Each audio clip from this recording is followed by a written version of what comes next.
Hello दोस्तों, आज इस वीडियो में हम फिर से बात करेंगे अपने सबकॉन्शियस माइंड के ऊपर, क्योंकि हमारे सबकॉन्शियस माइंड में बहुत ज़्यादा ज्ञान छुपा हुआ है जिसकी जानकारी हमें खुद भी नहीं है।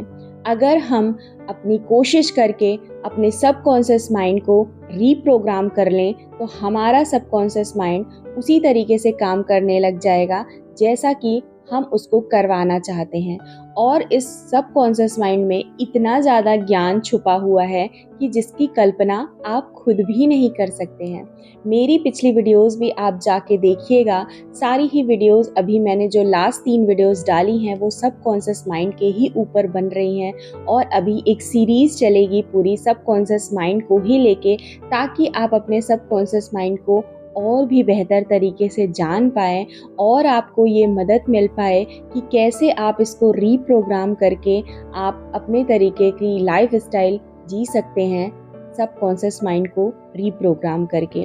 तो आइए इस वीडियो में आगे बढ़ते हैं और अपने सबकॉन्शियस माइंड के बारे में और जानकारी लेते हैं। तो देखिए, एक इंजीनियर जब होता है, जब वो पुल बनाता है तो सबसे पहले उस पुल को बनाने के लिए उसके पास तकनीकी होती है और प्रक्रिया भी होती है। उसको ये पता होता है कि वो पुल कैसे बनाएगा। उसके माइंड में सारी चीज़ें पहले से ही निर्धारित होती हैं कि उसको कैसे और किस तरीके से बनाना है। इसी तरीके से आपको भी अपने सबकॉन्शियस माइंड को समझना होगा कि वो किस तरीके से काम करता है और उसको किस तरीके से आपको काम करवाना है। तो जब एक इंजीनियर पुल बनाता है तो वो उसके लिए सारी ही जितने सिद्धांत होते हैं वो सारी ही चीज़ों को फॉलो करता है। और जब वो इंजीनियर उस पुल को बना रहा होता है तो सबसे पहले उस पुल की एक जो आइडियल पिक्चर होती है वो ऑलरेडी इंजीनियर के मन में होती है कि ये पुल बनने के बाद किस तरह से लगेगा। अब जो तीसरा कदम होता है वो ये होता है कि जो भी उस इंजीनियर ने उस पुल का नक्शा बनाया है उसको तब तक वो अपनाए रहेगा, तब तक वो उसके मन में रहेगा जब तक कि वो पुल पूरी तरीके से आकार नहीं ले लेगा। तब तक वो इंजीनियर पूरी तरीके से लगा रहेगा उस पुल को आकार देने में, क्योंकि उसने ऑलरेडी अपने मन में एक पुल जो वो ब्रिज बना रहा है उसकी एक आइडियल पिक्चर उसके मन में होती है। अब जो मैंने आपको अभी एग्जाम्पल दिया इंजीनियर के पुल बनाने का, इससे आप समझिए कि आपका भी सबकॉन्शियस माइंड है, जो आपका अवचेतन मन है, वो भी इसी तरीके से काम करता है। सबसे पहले तो आप क्या करना चाहते हैं उसकी आपको एक क्लियर आपके पास नॉलेज होनी चाहिए।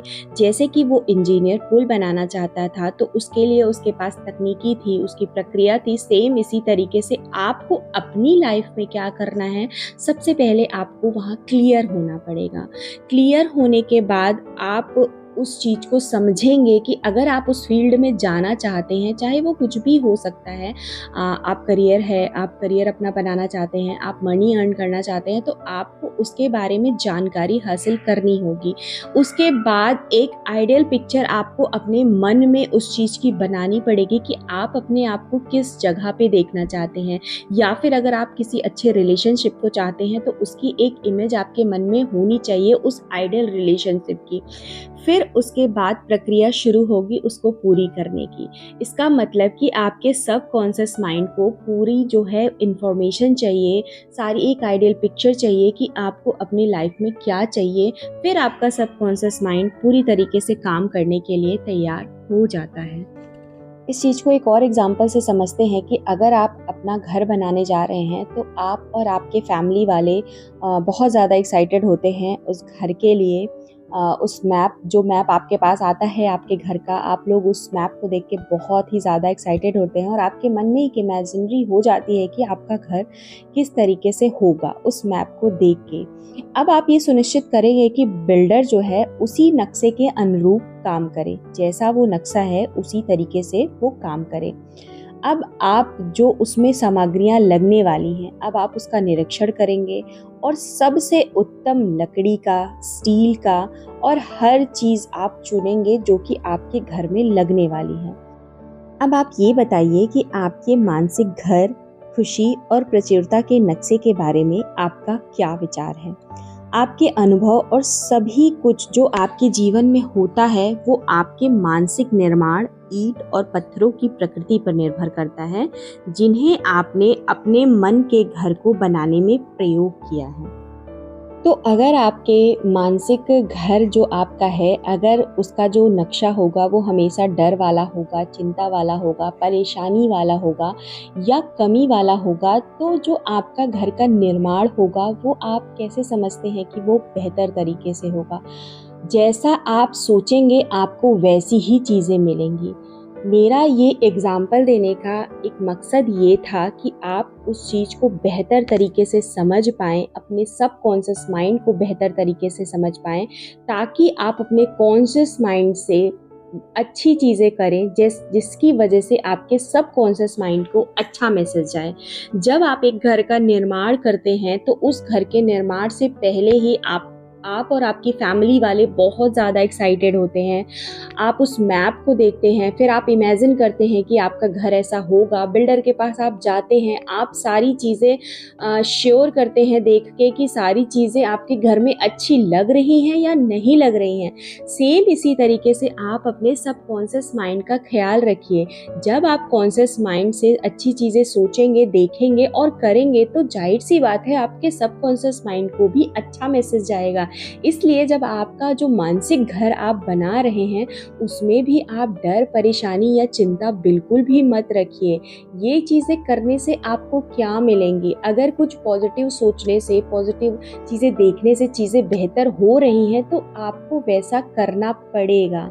बहुत से लोगों की ज़िंदगी में इतनी प्रॉब्लम्स चल रही होती हैं, जब मैं लोगों से पर्सनली बात करती हूँ तो उनको मतलब उनका ये कहना होता है कि हमारी ज़िंदगी में जब ऑलरेडी इतनी उथल-पुथल चल रही है तो हम पॉजिटिव कैसे हो सकते हैं? बट आप कर क्या रहे हैं? इतनी उथल-पुथल चलने के बावजूद आप क्या अपनी ज़िंदगी को बेहतर बना पा रहे हैं? मेरे ख़्याल से तो बहुत लोग कर भी नहीं पा रहे हैं। तो अगर कुछ पॉज़िटिव रहने से, कुछ लेट गो करने से अगर आपकी ज़िंदगी बेहतर हो रही है, तो क्यों ना इसको किया जाए? तो इस वजह से आप अपने जो सबकॉन्शियस माइंड में जो आप बीज बो रहे हैं, वो आप पॉजिटिविटी के बीज बोइए, ताकि आपको जो आगे चल के पौधा मिले, जो फल मिले, वो आपको उसी अकॉर्डिंग मिले जो कि आप चाहते हैं। जैसा कि आप चाहते हैं वैसा ही फल आपको मिले। इसलिए कोशिश हमेशा करिए अच्छी चीज़ें देखने का, सोचने का और अच्छे माहौल में रहने का, क्योंकि ये सारी चीज़ों का बहुत फ़र्क पड़ता है आपकी ज़िंदगी में, आपकी ज़िंदगी के निर्माण में। तो ये सबकॉन्शियस माइंड के बारे में थोड़ी-सी और जानकारी थी। मैं आगे और भी जानकारी आपको देती रहूँगी और ऐसे एग्ज़ाम्पल आपको देती रहूँगी ताकि आप बेहतर तरीके से अपने सबकॉन्शियस माइंड को जान सकें। तो अब मैं आपसे मिलूँगी एक नए वीडियोज़ के साथ, तब तक के लिए थैंक यू। Bye bye.